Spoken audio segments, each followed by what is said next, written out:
Hello friends, இன்றைக்கி Sunday சமையல் என்னன்னு பார்க்கலாம்.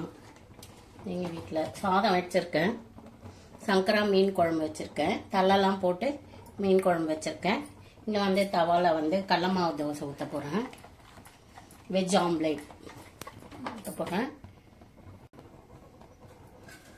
இங்கே வவ்வால் மீன் எல்லாம் போட்டு பெசரி வச்சுருக்கேன். இந்த தோசை ஊற்றி முடித்த உடனே மீனை வறுக்க போகிறேன். ரசம் வச்சுருக்கேன், சுட சுட ரசம். இங்கே மீன் குழம்புக்கு முன்னாடி காரக்குழம்பு கொஞ்சம் எடுத்து வச்சுட்டேன்.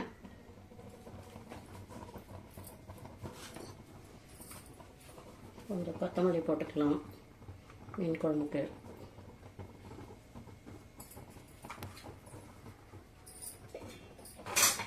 ரசத்துக்கும் கொத்தமல்லி போட்டுக்கலாம்.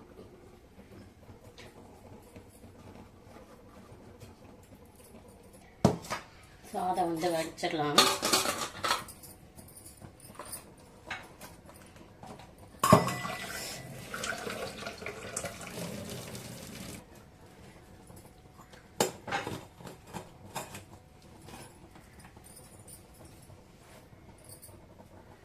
மீனை தூக்கி அப்படியே வச்சிடலாம், இடம் பத்தலை.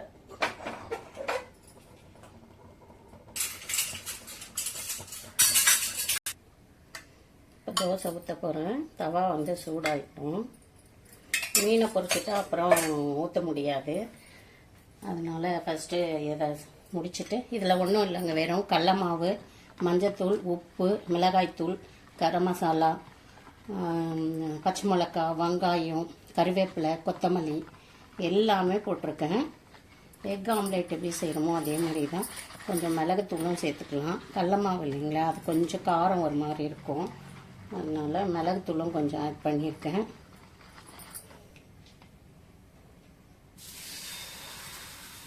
வெஜ் ஆம்லேட் இது.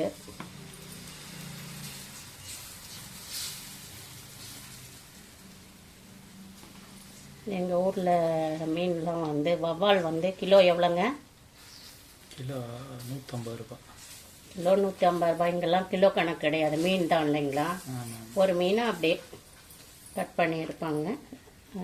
ஒரு மீன் எவ்வளோ இருந்தது? 2.5 கிலோ. 2.5 கிலோ இருந்ததான். தலை வாழெல்லாம் ரொம்ப யூஸ் பண்ண மாட்டேன், அதனால் அதை அங்கேயே போட்டு வந்துடுவோம். நான் சங்கரா மீன் வேறு வாங்கிட்டு வந்தேங்க, என்னால் அதனோட சங்கரா மீன் நான் கொஞ்சம் நல்லா பெரிய பெரிய பீஸாக இருந்தது.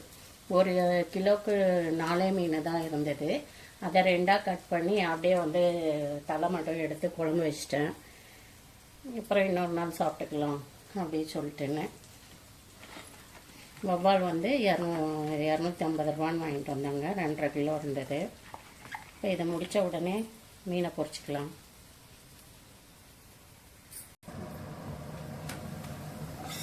வெஜ் ஆம்லேட் ரெடி ஆகிடுச்சு பாருங்கள். இது கொஞ்சம் நேரம் கடல மாவு ஊற வச்சா தான் டேஸ்ட் நல்லாயிருக்கும். ரொம்ப தடிமனாக வராமல் மெலிசா ஊற்றினாலும் வரும். அப்புறம் உள்ளவும் இந்த கடல மாவு நல்லா வேகணும். உடனே தீ அதிகமாக வச்சு பண்ணக்கூடாது, மீடியம் சைஸில் தான் வச்சு தீ பண்ணணும். இப்போ ரெடி ஆயிடுச்சு,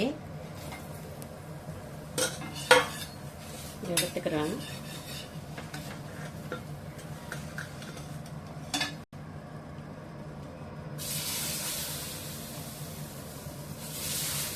ரொம்ப டேஸ்ட்டாக இருக்குங்க இது. யாரெல்லாம் செஞ்சு பார்த்துருக்கீங்க கமெண்ட் பண்ணுங்க.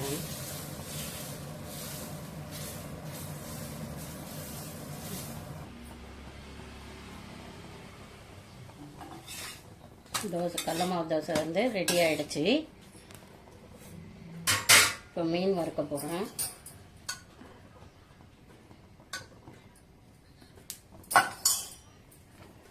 பாருங்கள், நல்லா பெரிய பெரிய மீனுங்க, அதனால தான் இது மாதிரி பீஸ் பண்ணி கொடுத்துட்டாங்க. ரொம்ப நல்லா கனமாக இருக்குது, அதனால் சைட் பீஸ்லாம் இது போட்டுட்டாங்க, முள்ளே இல்லை. 2 தான் போட முடியும் போல்.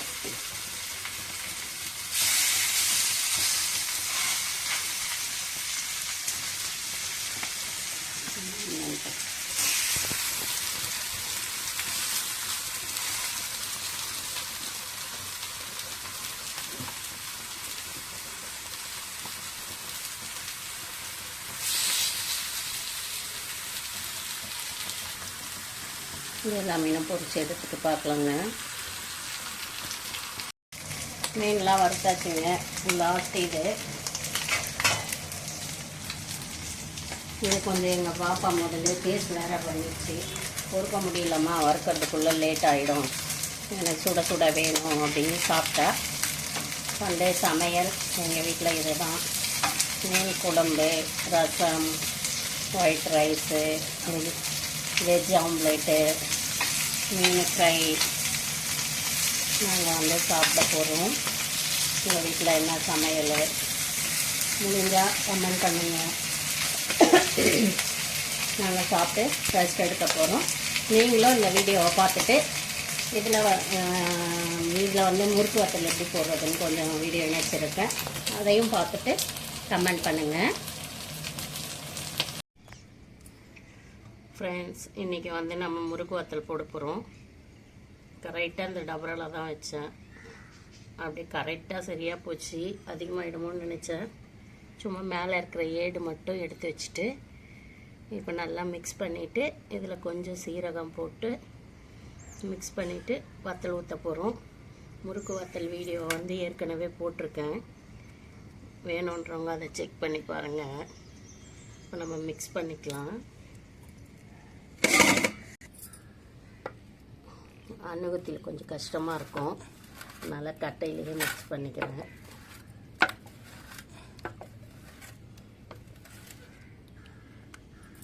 இந்த மாதிரி அள்ளி வச்சிங்கன்னா கொஞ்சம் தண்ணியாக இருந்தால் கூட ஆறிடும், சூடும் வந்து ஆறிடும். ஒரு துணியை வந்து தண்ணியில் நனைச்சி நல்லா காய போட்டு இது மாதிரி போட்டுக்கலாம். நம்ம கொஞ்சமாக போட்டோம்னா முறுக்கு புழியிற மாதிரி புழியலாம். நான் வந்து முறுக்கு புழியிற மாதிரி புழியறதில்லை, ஏன்னா வந்து அதுக்கு எண்ணெயும் நிறைய செலவாகும், காயவும் கொஞ்சம் லேட் ஆகும், டைமும் லேட் ஆகும். வெயிலுக்கு முன்னாடி நம்ம போட்டுடணும் அப்படின்றதுக்காக இதே மாதிரி போடுறது. கொஞ்சமாக போட்டால் அந்த மாதிரி முறுக்கு புழியிற மாதிரியே புழிஞ்சிக்கலாம். இது கொஞ்சம் ஈஸியாக இருக்கும், அதனால இப்படியே புழிஞ்சிடுவேன் நான்.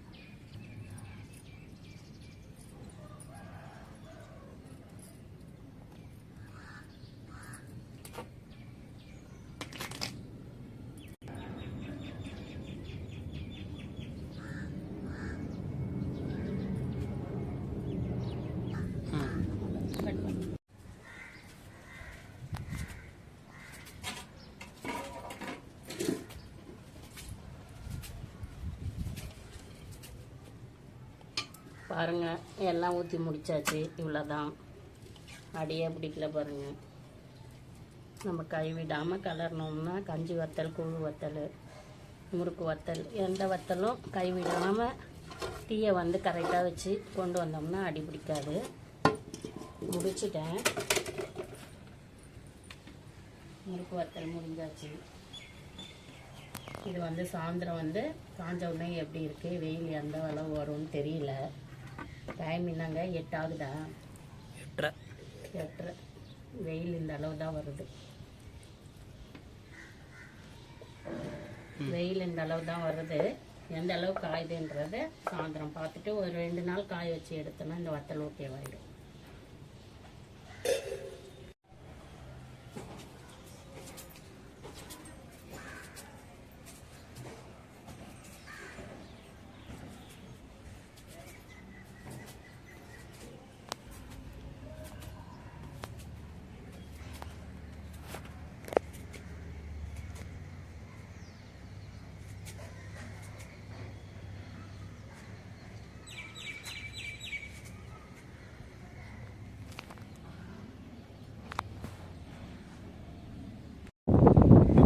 ஆயிடுச்சு பாருங்க, வத்தெல்லாம் நல்லா காஞ்சிருக்கு.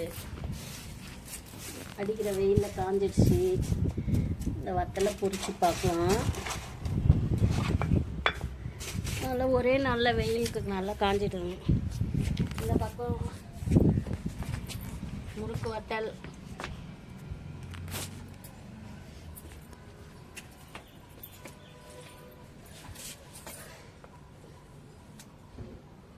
வடகம்,